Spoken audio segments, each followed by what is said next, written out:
Now, I'm very pleased to welcome today Miranda and Neil as our presenters. Miranda was a teacher for 12 years and is now an educational consultant working on learning-oriented assessment. Neil worked at Cambridge English Language Assessment for 22 years, and although retired now, is still busy with learning-oriented assessment. Over to you, Neil. And, welcome to everybody. Thank you for tuning in. I hope everybody's got the sound working now. This really is going to be Miranda's show largely, but I'm here to give you a little bit of a contextualization this particular topic that Miranda is going to talk about within the big idea that we're calling learning-oriented assessment.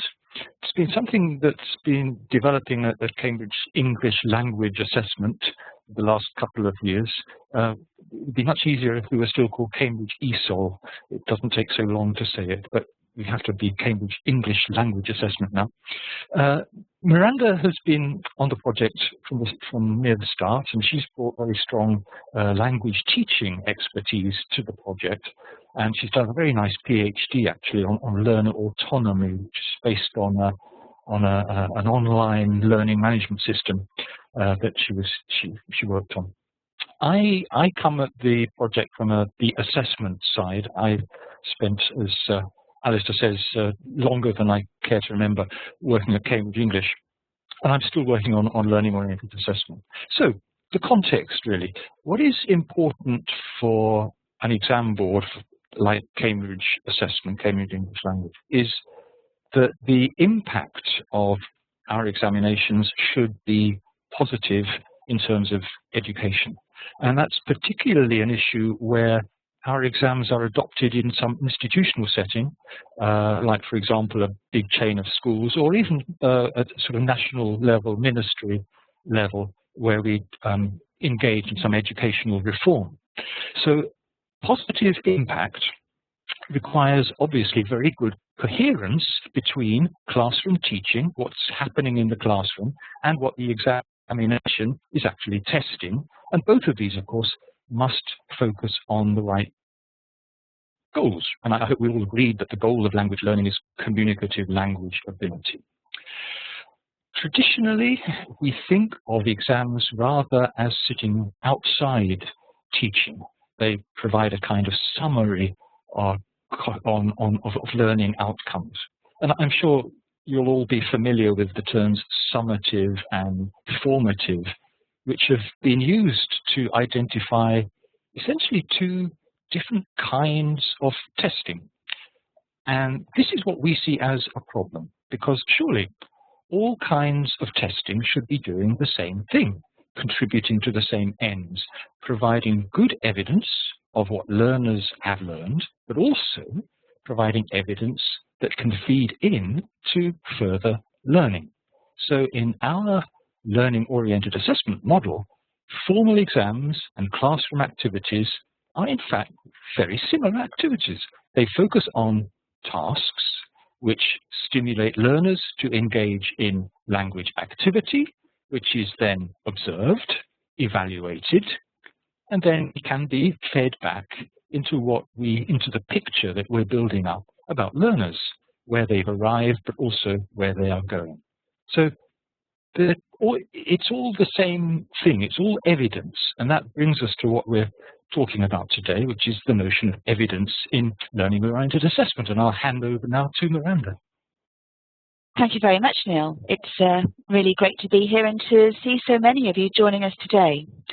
I'd like to talk you through the aims for this webinar, which are to begin with a short definition of learning-oriented assessment, or LOA, and to remind ourselves of the theory underpinning the LOA cycle, and then to consider how the concept of evidence might be interpreted from an assessment and a learning perspective, and the types of evidence that are useful relative to learning-oriented assessment. We'll also consider the implications associated with collecting, analysing and responding to evidence before we turn our attention to taking a learning-oriented approach to assessment in class. So let's begin by looking at a brief definition of learning-oriented assessment before we remind ourselves of the stages within the LOA cycle. So, LOA, a definition. Learning-oriented assessment locates learning at the heart of every assessment context, from classroom tasks to progress tests, continual assessment to high-stakes exams. LOA means that teachers and learners set goals, monitor and assess performance, and make decisions about the steps learners need to take to make progress and achieve identified learning objectives. So that's the definition, but how might it play out in practice? Let's take a look at the LOA model. Now, for those of you who have attended our LOA presentations before, the cycle will be familiar to you. We start by specifying our objectives against the Common European Framework. So let's say you're teaching a class who's working towards A2. So you'll use the A2 level descriptors to draw up your learning objectives for your course. The course is then delivered into the classroom, and the teacher identifies a task that's designed to help learners to work towards one of the learning objectives that the students have been working on. For example, the use of the past simple and present perfect. Now, the learners carry out the task in class, and the teacher observes and monitors the learners' responses and interprets how they're performing, and picks up, for example, that learner A has not conceptualized the distinction in meaning in this task between the past simple and present perfect, and so makes a decision to concept check the distinction in meaning. In so doing, then notices that learner B has conceptually grasped the difference, but in practice is inconsistent in selecting the correct form and tense. However, LOA is not only about what learners can't do, it's also about responding to what they can do. And so the teacher also notices the learner's achievement and sees that learner C is starting to use the present perfect and past simple with a degree of consistency. As the teacher monitors, they make a mental record about the learner's task performance and their achievements. And based on these observations and informal records of performance, the teacher makes a decision about the next course of action. Now, this may involve giving the learners feedback on their performance and their progress, but it could also mean modifying the immediate learning objectives to optimize learning outcomes for this task. And then the teacher uses these classroom observations and informal records to inform the next task. And so, as you can see, our familiar pedagogical cycle continues. However, as well as this informal record during the activity, after the lesson, the teacher might also keep a more structured record with information about the language and the activities covered in the lesson, the students' performance, including the progress they may have made and the difficulties they may have encountered. And this could feed into a more structured record, in fact, a record of their achievement. Now, the learner's record of achievement could be interpreted against the Common European Framework performance indicators, the course, the learning objectives.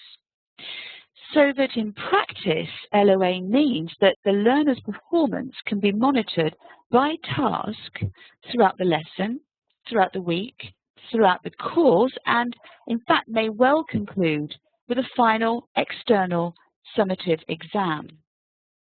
That's a theory, but if we want to evaluate and monitor our learners' performance, then by necessity, as Jim Papura says, learning-oriented assessment involves the collection and interpretation of evidence about performance so that judgments can be made about further language development.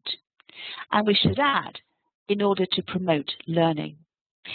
You'll notice that I've tagged the word evidence. But let's consider this notion in the context of learning and then take another look at the LOA cycle. Evidence is the basic currency for LOA, which means that central to the concept is the collecting and recording of evidence of the learner's performance. In fact, as you can see here, I've highlighted the structured record and the record of achievement. But in fact, what do we mean when we talk about evidence? What counts as evidence of learning performance? So let's begin by thinking about how we might conceptualize the notion of evidence, firstly from an assessment and then from a learning perspective. In the context of assessment and examinations, evidence needs to have quantifiable properties that can be measured and framed within standardized assessment criteria. Evidence is a planned, anticipated outcome, one that has been elicited in response to a task that's been designed to correspond to what has been taught. So that in the sense of assessment as an exam, there is a perceived sense of distance in time between the learning and the assessment, so that the evidence per se does not inform what happens next. And of course, assessment as an examination carries with it the promise of pass or fail. So how does this differ from the way in which we think of evidence in learning? In learning, evidence need not necessarily have quantifiable properties as it does in the assessment arena, but it can be framed by and mapped to individualized goals rather than the standardized goals of assessment. Examples of the same student's work can be compared to look for signs of progress. Evidence, particularly in class, can be a response to something someone says in conversation. So, in fact, it's not deliberate, it's not planned, but rather it's incidental. Evidence that emerges from a teaching and learning activity is a response to what is being taught rather than what has been taught. And so it throws light for us on the learner's current ability, on their progress, on what they're ready to learn next, rather than passing or failing.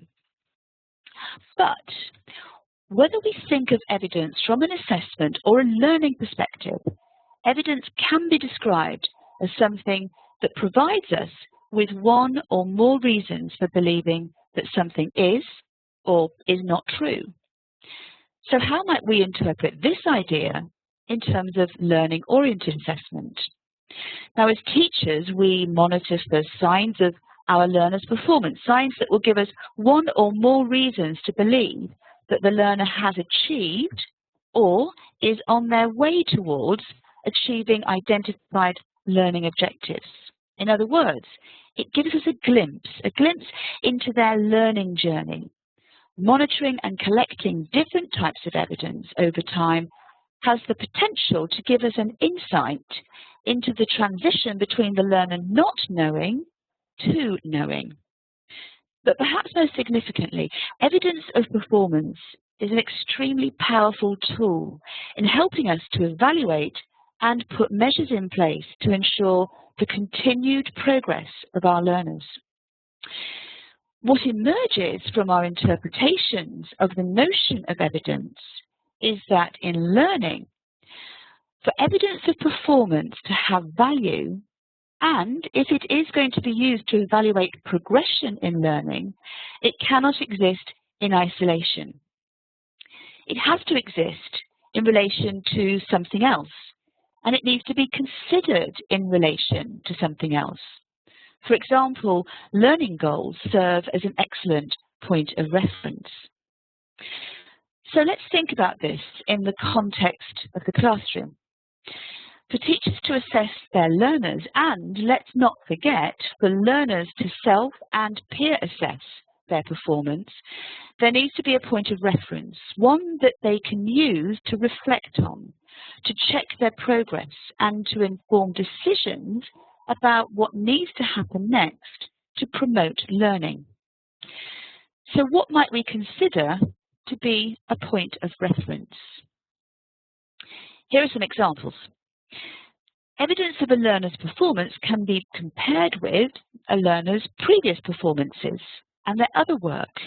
which in turn can be compared with class and individual learning goals, and of course task, lesson or course objectives. We can compare evidence of performance to specific assessment criteria. Learners' writing or speaking can be compared with models of good performance. We might call these writing or speaking exemplars. Evidence of performance can be compared with performance indicators and, of course, our common European framework can-do statements. Once evidence of performance has been evaluated against the learning goals or the assessment criteria, then we're in a position to make informed decisions about the next course of action, which is how we can help the learner to make continued progress. Now, this leads us to our next point. If we consider evidence as the basic currency for LOA that we use to monitor and evaluate progress, then we can collect different types of evidence from our learners that will contribute towards building a profile of their development over the course of a learning program. We have a task now. I want us to think what different types of evidence of learners' performance you can identify that teachers, and I should add, and learners could use to assess their learning and progression. So what I'd like you to do is to complete the following statement. Evidence of a learner's performance can include, now you had your own idea here, but I've provided test scores as an example. So I wonder whether we can expand on this idea here. What else do you consider as very helpful evidence that helps you to assess or evaluate your learner's progression? Let's take a look at what ideas are coming out. Oh, quizzes, that's interesting. And written samples, yes, very, very good. Interesting to see we have portfolios coming up and projects as well. Oral interviews, more portfolios, lots of portfolios. Attitude, I noticed someone said attitude. Yes, that's an interesting one to reflect on, I think, Neil, don't you? So that's very, very helpful. Checklist, essays, oh golly, that's a long list. Yeah, very long list, excellent. Projects, presentations, participation and peer feedback. Yes, some really lovely ideas, far longer than the list I've got myself, which I'm about to look at now. I'd like to move on now and to give you a short list of some of the ideas that Neil and I came up with. Here are some examples. I think yours probably are superior to ours. Weekly test scores. We can do a lot. We can work a lot with our findings from our test scores. End of course test scores. Writing. We had a lot of that, I noticed, in your ideas. Project work, essays, speaking, and classroom interactions. Now, it's useful to collect and evaluate different types of evidence from multiple sources. Now, this is very interesting because I notice a number of you have incorporated portfolios into your idea of types of evidence as a means of collecting evidence. And of course, this is multiple sources of information about our learners' development. In terms of multiple sources, we all know that learners may be able to produce the language with a fair degree of accuracy in a writing task because, quite simply, they've got more time to plan, more time to make decisions about which forms they are going to use. But as we know, this may not be reflected when they're under pressure in a speaking activity, which gives us an indication of the level of control they have over the target language that they're trying to master. So by comparing these two types of evidence, we have an impact instantly on the decisions that the teacher will make in creating opportunities for the students to practice and improve. But LOA not only involves the collection of evidence, it also involves assessment and interpretation of this evidence in order to provide the learner with meaningful feedback on performance and to suggest plans for further action to promote learning. So there are clearly practical implications to consider. And as teachers, whatever we do in the classroom has to be practical, not only to implement, but it should also lead to meaningful outcomes that will support our learners, as I'm sure all teachers would agree. We have another task now. I'd like us to take a moment to reflect and to suggest what some of the challenges and practical implications might be in terms of collecting, assessing and interpreting evidence, as well as giving feedback to the learner in the following situations. So think about this question in the following situations: responding to weekly and end of course tests, samples of writing, speaking, classroom interactions. And I wonder whether you might be able to type your ideas in response to the challenges associated with this type of evidence into the chat box to the right. Ah, I recognise that one. Lack of time. Yes, marking time. Pressure. Lack of interest. That's an interesting one. I wonder what we mean by that.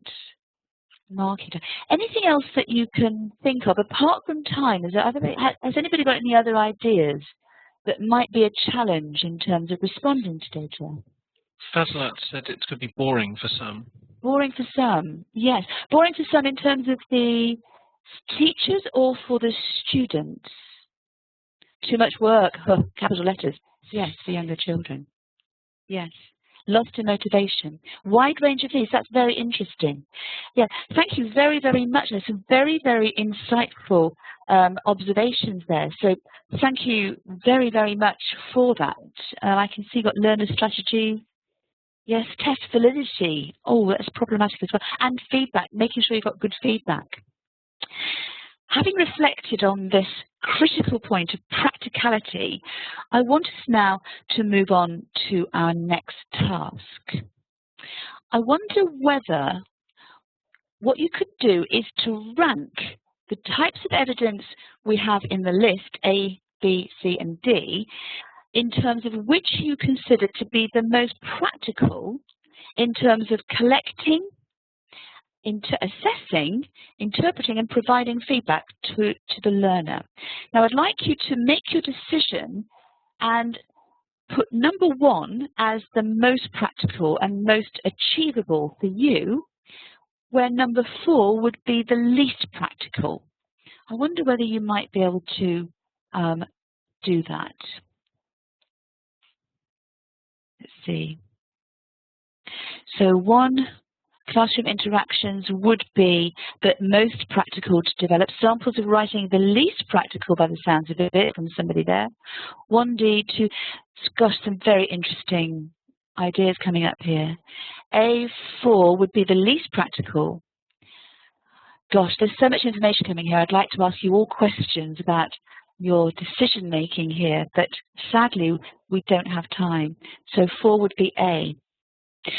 I want to move on now. We could discuss this at great length, I'm sure.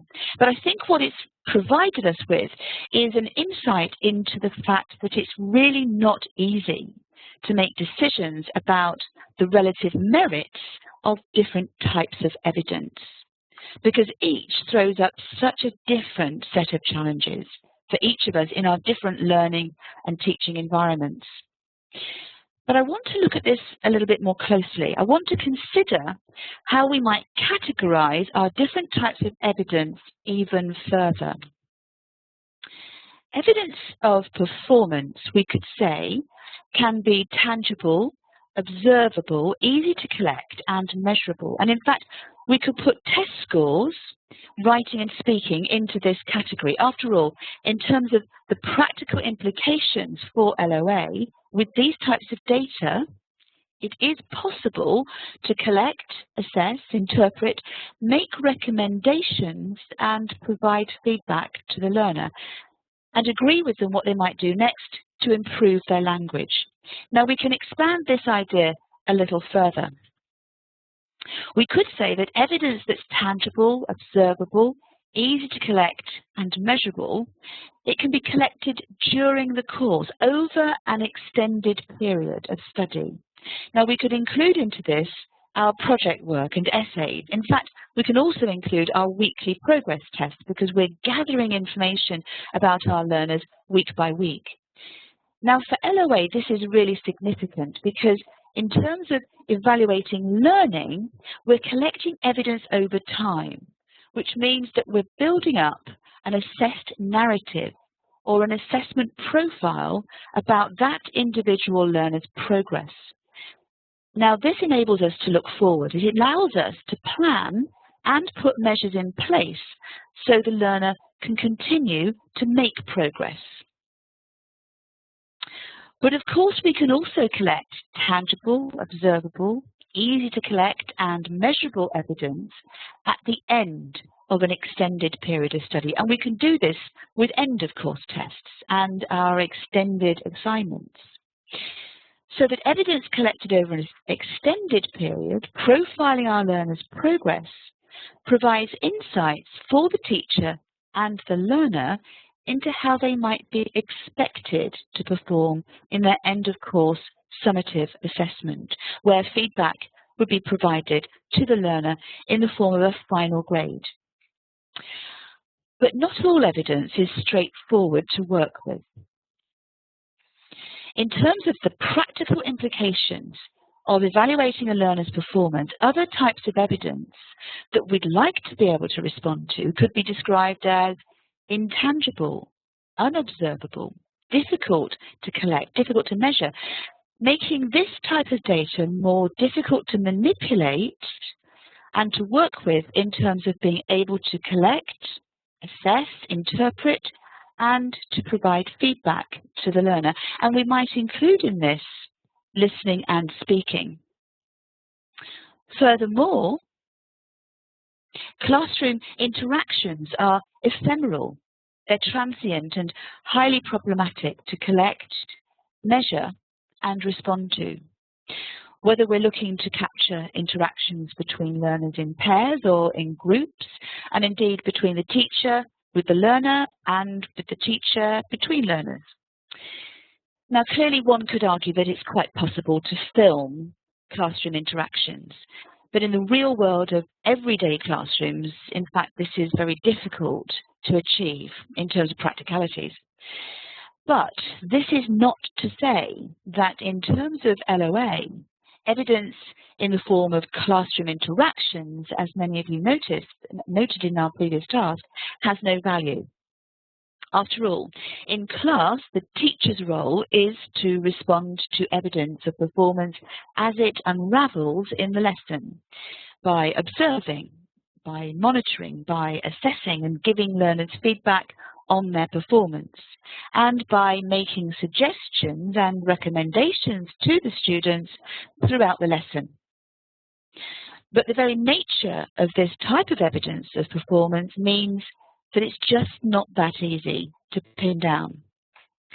Nevertheless, what we do know in terms of LOA is that in order to verify something, whatever the nature of the evidence, whether it's in the form of learner writing or speaking, a test or a short interaction between learners in class, if we are going to collect, assess, interpret evidence performance and provide meaningful feedback and make recommendations for further language development, then our evidence cannot exist in isolation.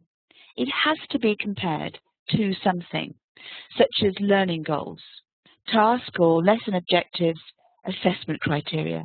It needs to be considered in relation to something else. In fact, evidence acquires value when it's mapped to a point of reference.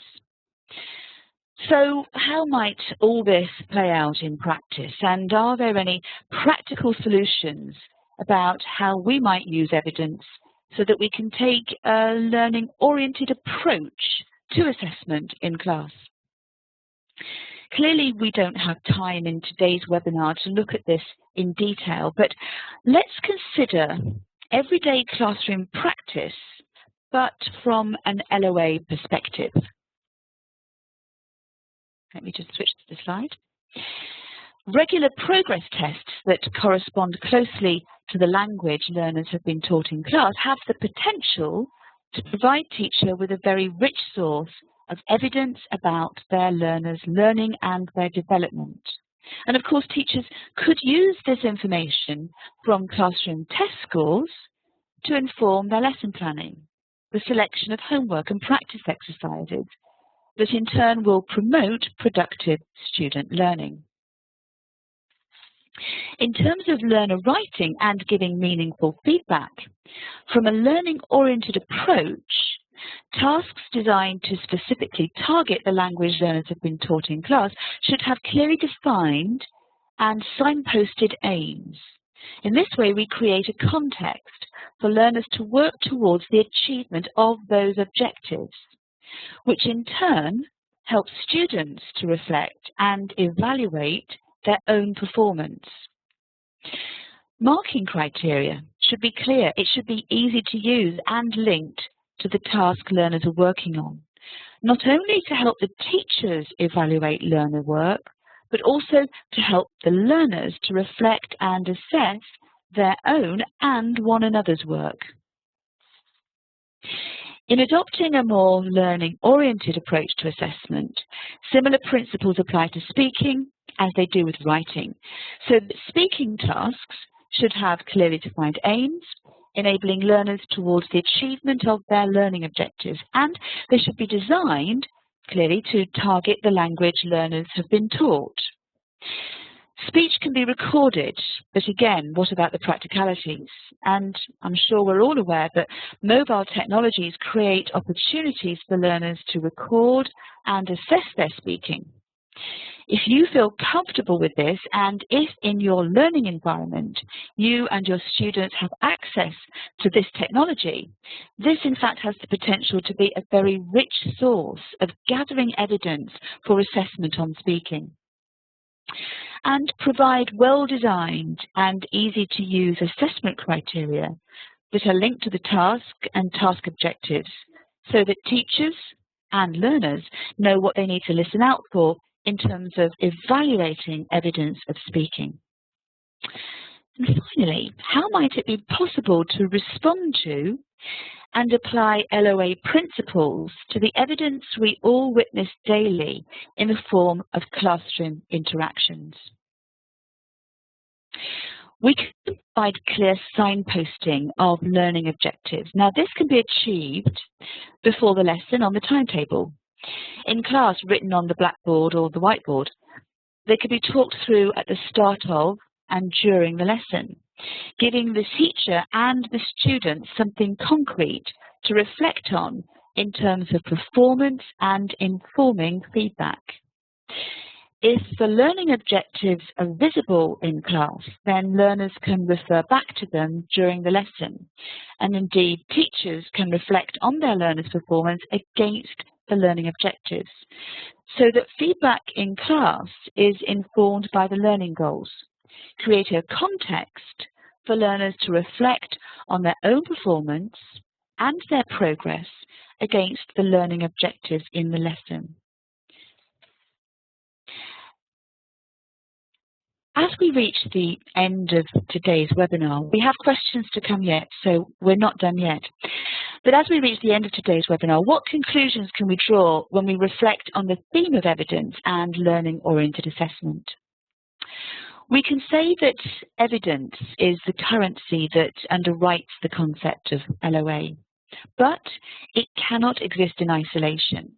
Evidence only acquires value when it's compared to something else, such as a learning objective or an assessment criteria, indeed the Common European Framework. In fact, we need our points of reference. Evidence becomes a much richer source of data when it's collected from multiple sources, because it can then be used to help us to construct a rich narrative about individual students' learning, with the potential to provide a multi-dimensional profile of their progress.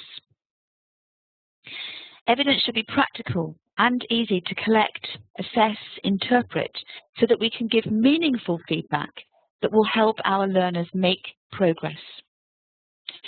Evidence enables teachers and learners to take a learning-oriented approach to assessment in the classroom so that they know what they need to do next so that they learn better.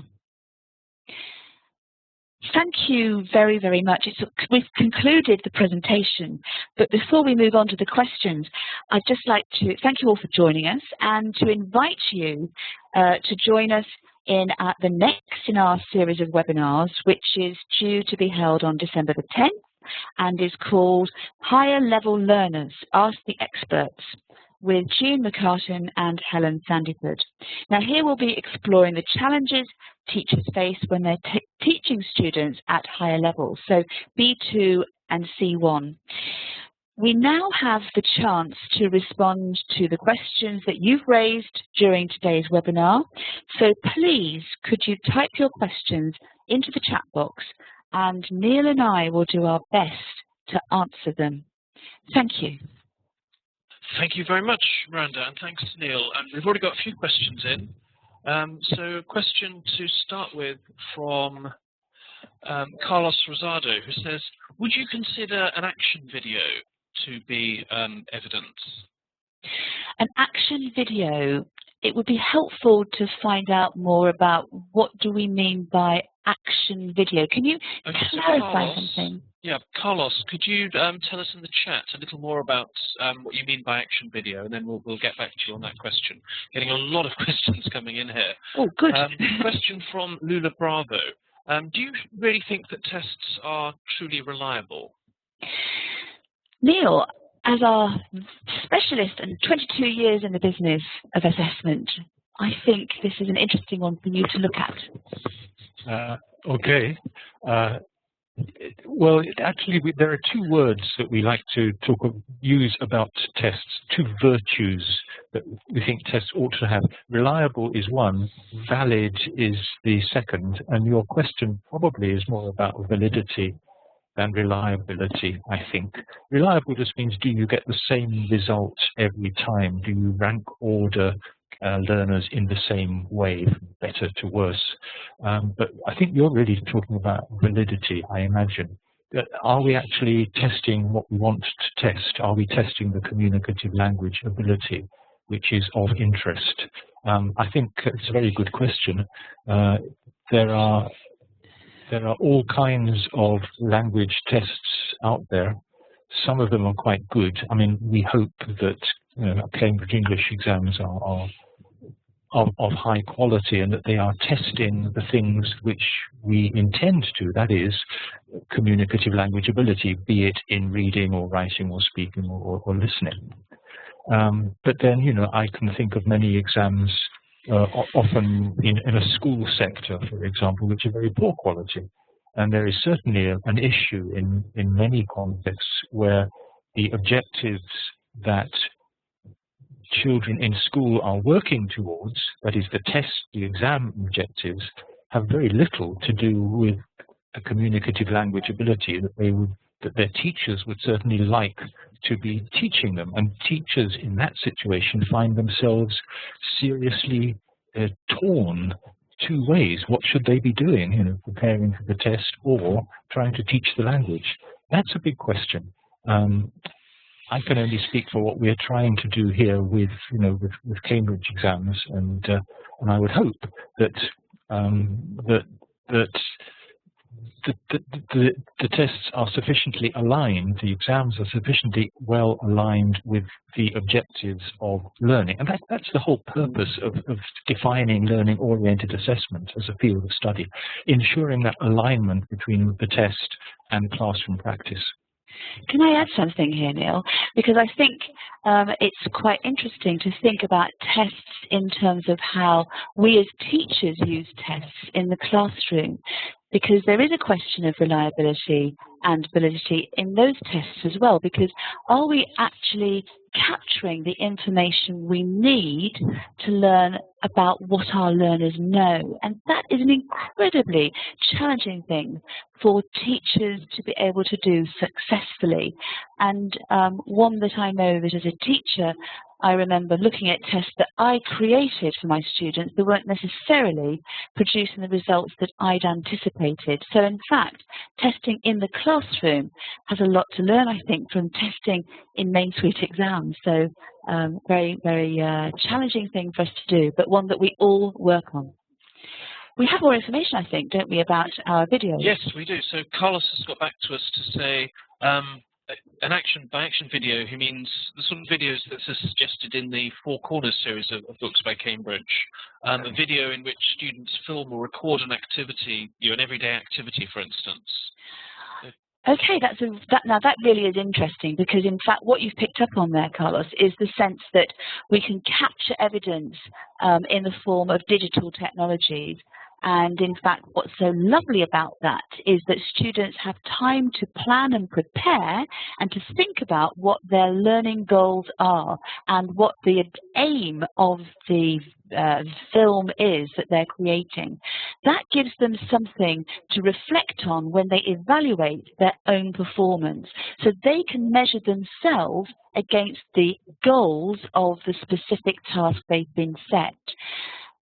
Personally, I find it a very painful thing to do, to evaluate my own performance in this sort of medium. But in fact, our students who are digital natives find this sort of model very, very appealing and engage wholeheartedly in this type of thing. I know I can see from Fazulat that you said that not all people are comfortable with this. I appreciate that. But I think then we have to be selective about how learners respond to different types of assessment processes. So I think we have to be very selective, but it has a lot of potential, and one that I think is worth exploring if you think it has potential for your students in your context. So what other questions do we have? Oh, thank you very much, Carlos. You're welcome. Okay, so we've got a question from Suresh Bengarajan, who asks how learning-oriented assessment differs from formative assessment. Now that's a question we get asked ever such a lot, isn't it, Neil? How Yes, it differs. It is. You could say that formative assessment and learning-oriented assessment are quite strongly related ideas. We made a decision to use the term learning-oriented assessment simply to avoid making that distinction between formative and summative. As I said at the beginning, I think that's a very problematic distinction, because it's suggesting that there are two completely different kinds of activity going on which don't relate to each other, and that should not be the case. So in order to avoid using that distinction, which I don't think is a good distinction, we use the term learning-oriented assessment. And in fact, if I can add to that, Neil, I think what's interesting about learning-oriented assessment and the distinction is that we're drawing on evidence from multiple sources, whereas formative is much more about the event as it's taking place and reflection.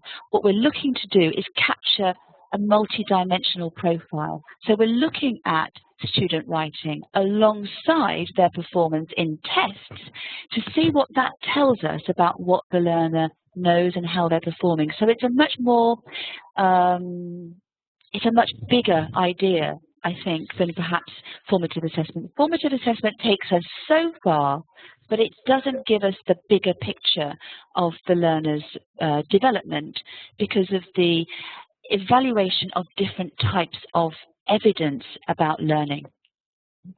Yes, I do agree. And actually, what I was saying a minute or two ago about the issues in contexts where you have external high-stakes exams which have completely different goals to what is being taught in the classroom, and that is difficult for teachers to deal with.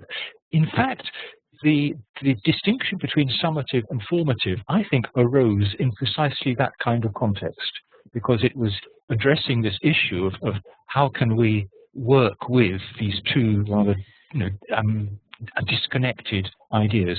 And if we say that that's not the context we want to work in, then we're better off trying to see all going back to the notion of evidence, and alignment and coherence, so that everything is we're all on the same page with the examinations and with the classroom work. Because in the end, what we want is for our learners to leave their course having learned something that they can use productively, so that they can use the target language freely and spontaneously when they go out into the real world.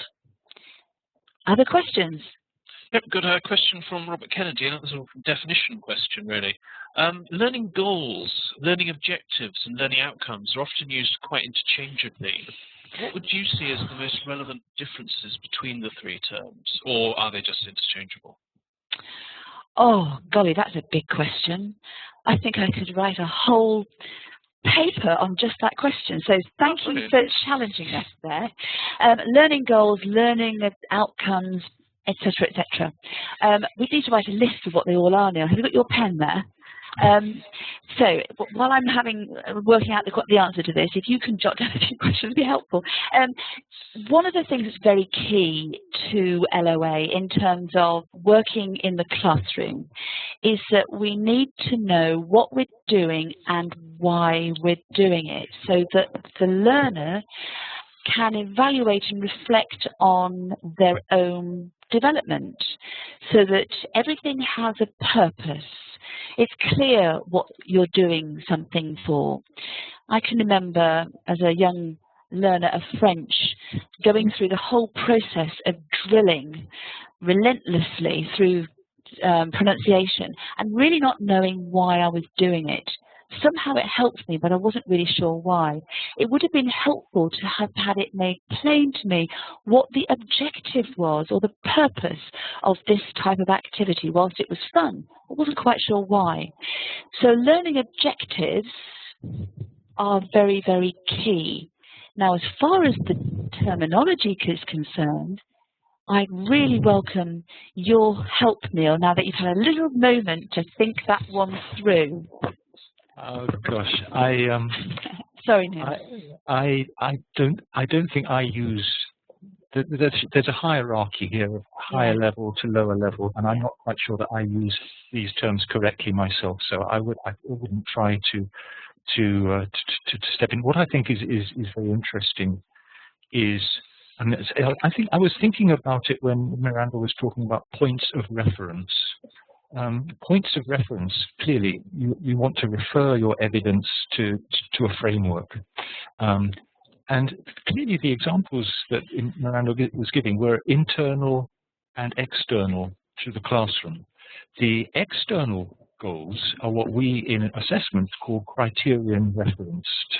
That is, they refer to a real world outside the classroom.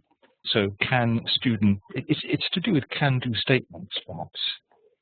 The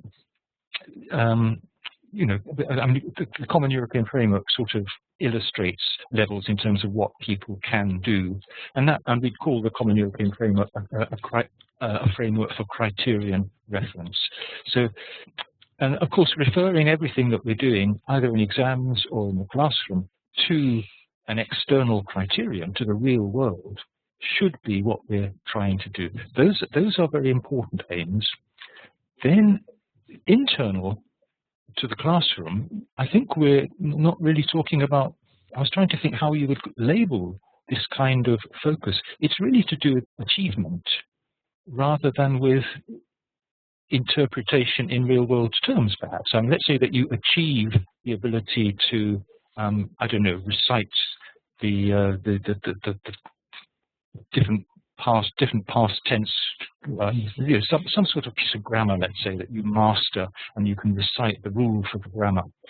How does that relate to what you can do outside the classroom? I don't know, but it's important for what you're doing inside the classroom. And so I would say that's evidence of achievement.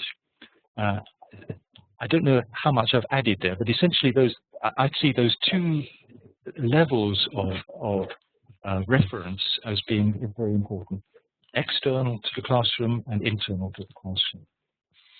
Yes, there's some very nice feedback coming through from you all, actually. So learning outcomes will serve as evidence. Indeed, they do. And I think that's an interesting concept because in the end, the evidence is how the student has performed in that task. So that is their personal learning outcome. So I think that's an interesting response. Julia says, could learning outcomes be considered as the competence of communicating or doing something? Yes, I think it could be because it is the end result in a way that you're looking at. But then again, it must be relayed back to what the original learning objective was so that you know whether or not the learners are progressing along the learning pathway that you want them to, so that you're all traveling in this learning journey together so that they are able to learn to the best of their ability. Next question. The next question. Alistair. So from Samir Becker, who asks, how can we make use of all these ideas with a low-performing class? For a low-performing class.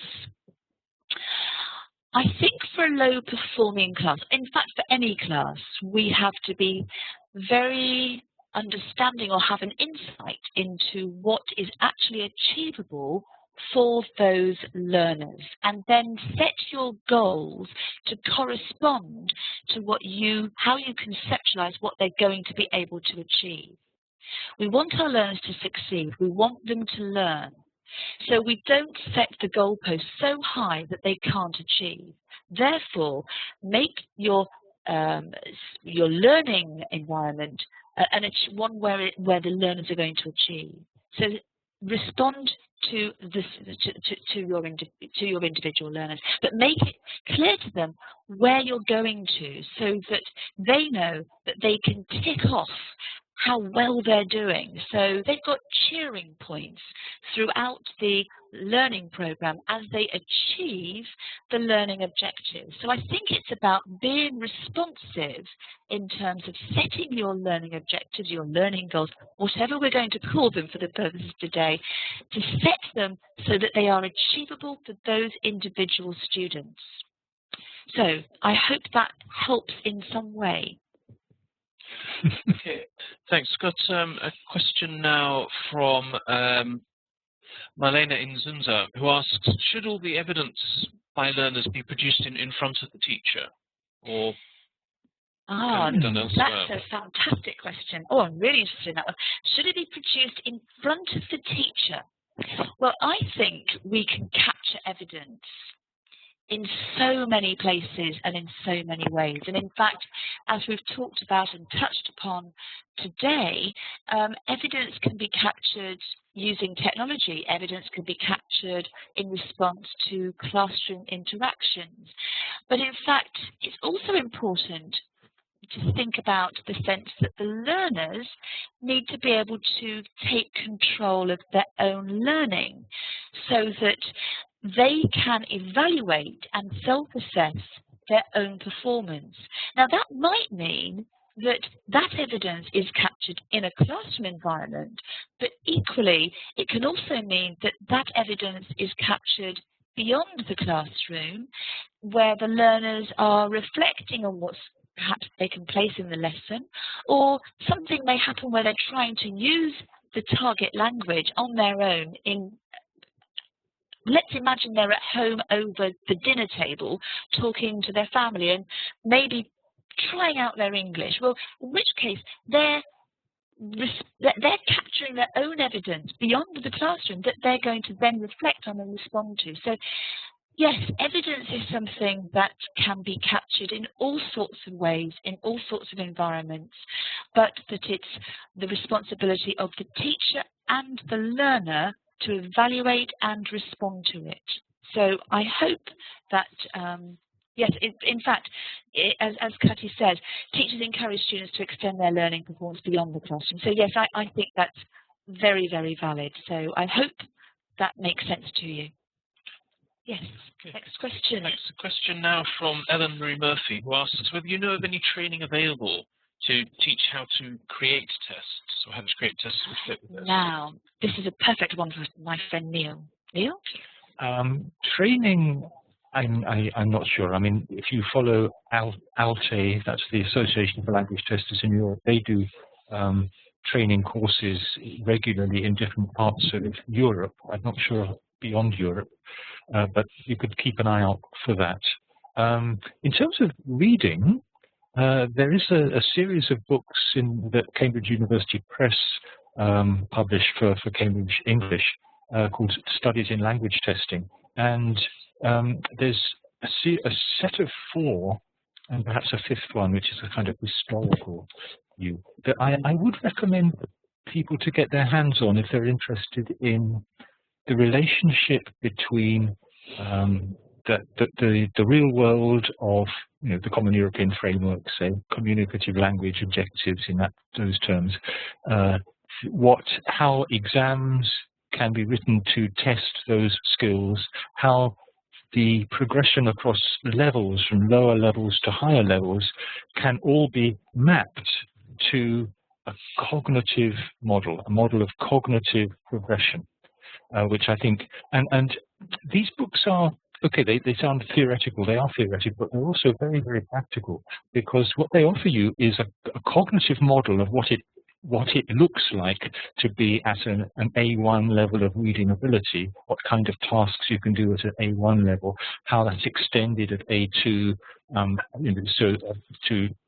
then from B1 you can begin to introduce notions of inference more and using knowledge of the world, etc. But quite detailed models, it would be nice if I had one to show you on the slide, but I don't. Detailed models of how the nature of knowing a language or a skill develops across levels. And I think they're a very good sort of basis for somebody to sit down and try to start writing items. So I would recommend that as one place to look. We need to have a way of following this up, I guess, with information that you can follow. But let's say somehow or other we provide information about the SILT series and those volumes. Okay. Okay, thanks. I've put the link to the series of books you mentioned in the chat box there. Question from Ilya Polazev, who asks, what's the most effective way to make the stressful element of tests helpful and learning-oriented? Well, I think that's a really interesting question, because I strongly feel that tests should not be something that learners should be afraid of. It's an opportunity for students to showcase what they know, and if in the unfortunate situation that they have not necessarily prepared as well as they might, or they may not perform as well as they'd hoped, it gives you an opportunity to then talk through with the students to look back at what the evidence is telling you, and to put in place measures that they might then be able to work on and evaluate and improve their performance for the next time. I think this notion of stress and assessment it's a learned behaviour. So in fact, I think if we grow up with fearing the sense of pass or fail, but if we start to think about exams more in the sense of assessment and evaluation and assessment of development, and we change learners' mindset somewhat as to what the purpose of the assessment is and how it's there to help them, I think we're moving towards perhaps taking away that sense of fear. I realise that the difficulty is in schools is that we've all got targets to meet. We want our learners to succeed. Teachers feel that people are looking at them in terms of their students' performance and how their students are performing. So there's lots of multiple pressures on teachers and learners and schools to perform well. But in fact, the big answer to this is that assessment is there to support the learner, not as a punishment, and to promote learning. I hope that helps. Not an easy answer for that one. Neil, have you got anything to add to that? That's how it should be in an ideal world. Yes, I appreciate that. Okay, thanks. So if we've got time for one more question, if that's okay, we can go. Yes. So, question from Jabril Hogan about, isn't there a danger of passing assessment becoming the goal of teaching and over-influencing the way we teach, perhaps even more so if putting assessment so regularly, or does this actually help avoid that? Yes, Neil, you or me? Let me say my Okay. one sentence then, or perhaps two. I think it's possible to understand what we've presented today wrongly, perhaps as being too much about trying to align tests, about teaching to the test. And that's not the intention of learning-oriented assessment at all, really. It's really, if anything, moving away from tests as the final kind of summative evaluation of learners. It is trying to give much more space to what you could call formative or gathering evidence which actually will feed into learning. To that extent, we would be very unhappy to think that we were promoting the notion of high stakes testing as the solution to learning. We certainly aren't. I would add to that from my teacher's hat on, is that what brought me into this project to think about learning-oriented assessment was because of my interest in the learner and my interest in helping the learners to learn better, to promote productive student learning, and putting in place ways in which we can support that better. And learning-oriented assessment and the LOA cycle that you've seen and become familiar with is one way in which we might achieve that. And I think we have to be very sensitive to the fact that we're teaching individuals, we're teaching people, we're not teaching to a test. But I would hasten to add that I know the pressures that teachers are under, and for many this is perhaps a little idealistic, but I'm an idealistic teacher. That's the way I like to think of my own students. I hope that helps. Okay, so brilliant. Thank you very much, Miranda and Neil, for that. That was absolutely excellent. It was a great discussion we've had afterwards. As Miranda said earlier, we'll be back a week today when we've got a webinar coming up on the challenges of teaching students at higher levels with Jeanne McCartan and Helen Sandiford. And then 2 days later, on December the 12th, we've got another webinar coming up, which is on the subject of it's another webinar coming up, which will be listed very shortly on our website, but is about face-to-face, and there'll be details of that on the website very shortly. Okay, thanks very much, everybody. Thanks particularly Miranda and Neil. Well, thank you, everybody. Yes, And thank you. for certificates, you can email kstart@cambridge.org, and there's a recording of the webinar at, I'll put the link in the chat, but bit.ly.camcatchup. I'll put the link in there. Okay, thanks very much, everybody.